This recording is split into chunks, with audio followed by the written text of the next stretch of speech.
është rëndësishme theksos se gjatë viteve të fundit janë ndërmarrë hapa të rëndësishëm në forcimin e sistemit, duke krijuar mekanizma të përbashkët ndërmjet Shërbimit Korrektues të Kosovës dhe Departamentit Shëndetësor të Burgjeve, duke aplikuar standardet më të larta të Këshillit të Evropës. Në këtë drejtim, projekti 2 vjeçar i Këshillit të Evropës për trajtimin e këtyre kategorive është drejt përfundimit. Për adresimin e kësaj sfide me kërkesën tonë, Qeveria e Republikës së Kosovës ka ndarë buxhet për zgjerimin e kapaciteteve të Institutit të Psikiatrisë Forenzike, pasi kapacitetet aktuale janë shumë të limituara. Ky projekt pritet të përfundojë brenda disa muajve. Sa i përket trajtimit të këtyre personave gjatë vuajtjes së dënimit, me mbështetjen e Ministrisë së Drejtësisë është themeluar institucioni për trajtimin e personave me nevoja të veçanta, i cili funksionon si pavion i ndarë në kuadër të qendrës korrektuese në Dobral. Siç e dini, vitin e kaluar Shërbimi Korrektues i Kosovës ka fituar një nga 5 çmimet më prestigjioze të organizatës ndërkombëtare të burgjeve për trajtim shëndetësor dhe rehabilitim, ndërsa këtë vit në Europris, projekti i Shërbimit Korrektues u rendit ndërpres projektet më të mira në nivel evropian.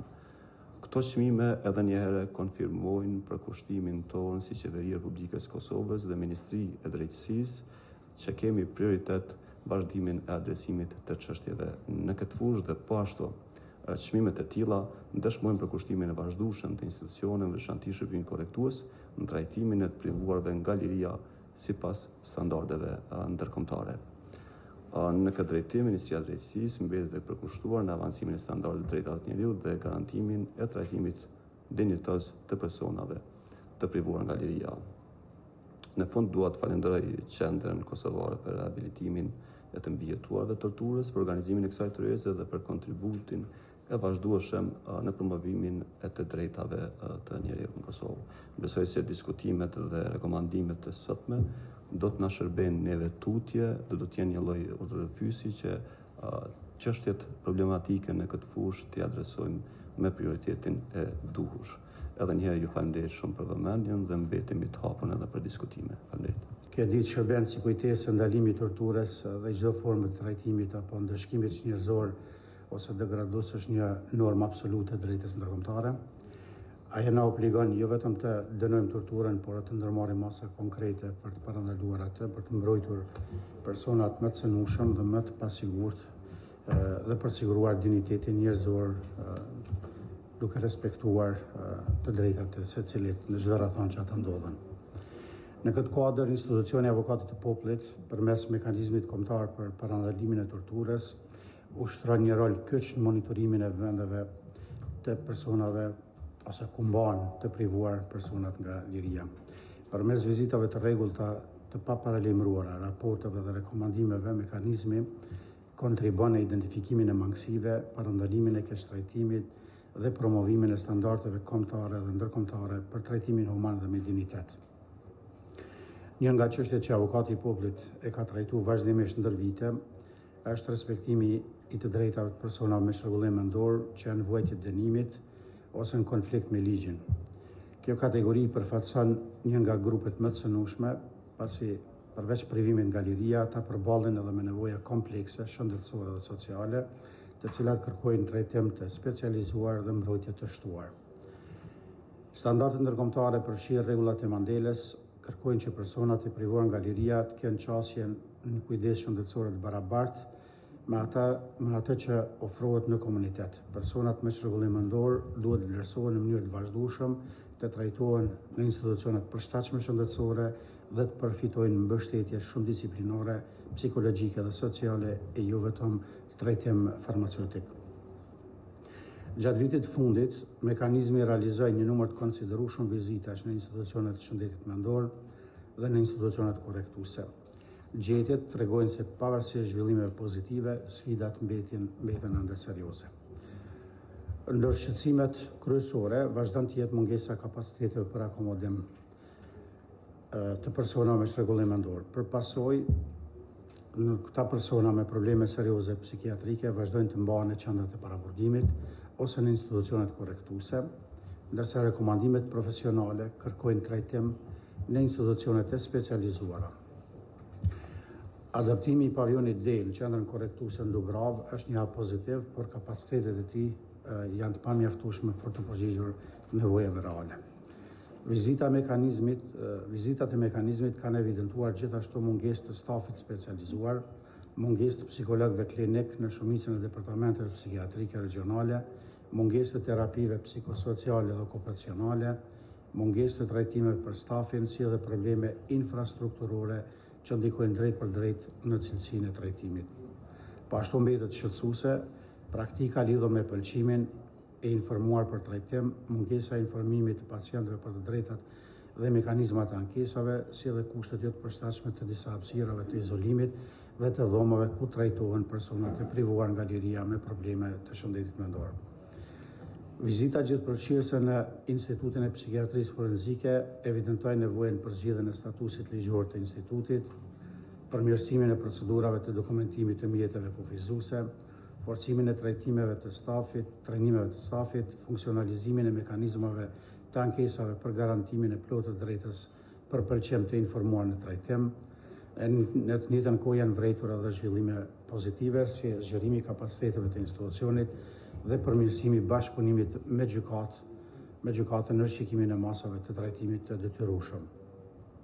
Të gjitha këto gjetje janë adresuar me rekomandime konkrete drejtuar institucioneve përgjegjëse, ndërsa zbatimi i tyre do të monitorohet përmes vizitave pasuese të mekanizmit. Të nderuar pjesëmarrës, Kosova ka bërë hapa të rëndësishëm në ndërtimin e mekanizmave ligjor dhe institucional për parandalimin e torturës. Megjithatë, standardet ndërkombëtare nuk maten vetëm me ekzistencën e ligjeve, por me mënyrën se si ato zbatohen në praktikë. Sfidat që lidhen me trajtimin e personave me shërbillim mendor, mungesën e kapaciteteve dhe nevojën për shërbime të specializuara tregojnë se mbetet ende punë për të bërë në mënyrë që digniteti dhe të drejtat e çdo personi të garantohen plotësisht. Prandaj mbetet përgjegjësia e përbashkët e institucioneve të drejtësisë, shëndetësisë, sistemit korrektues dhe gjithë aktorëve relevant që të ndërmarrin hapa konkret për krijimin e një sistemi ku personat me shërbillim mendor të marrin trajtim specializuar me dinjitet në përputhje me standardet më të larta ndërkombëtare. Vetëm përmes bashkëpunimit institucional, zbatimit të rekomandimeve dhe investimeve në shërbimin cilësor, mund të sigurojmë që askush mos mbetet pa mbrojtje që ata kanë dhe pa parandalim dhe që parandalimi i torturës të jetë një realitet i prekshëm e jo vetëm një obligim ligjor. Ju faleminderit. Jemi në hap të mbar, është votuar buxheti dhe shumë shpejt pritet hapja e tenderit për ndërtimin e një qendre e cila do t'i plotësoj nevojat dhe kërkesat. Se fati mirë është që dini me vite ne kemi një numër të vogël të grave në këtë institucion, por që neve jemi të obliguar që të krijojmë kushte edhe për këtë kategori të ndjeshme. E tha edhe zëvendës ministri, po zgjerohet edhe institucioni i psikiatrisë forenzike, por mbetet çështje urgjente atje që planifikohet dhe të rritet edhe numri i stafit, sepse nuk mjafton vetëm ndërtimi i objektit atje, por atje kërkohet staf profesional. Siç e dini, me të hapur projektin të nderin për ndërtimin, renovimin e institucionit për trajtimin e personave me nevoja të veçanta, atje kemi punësuar staf të ri, si nga stafi korrektues, po ashtu edhe nga stafi shëndetësor.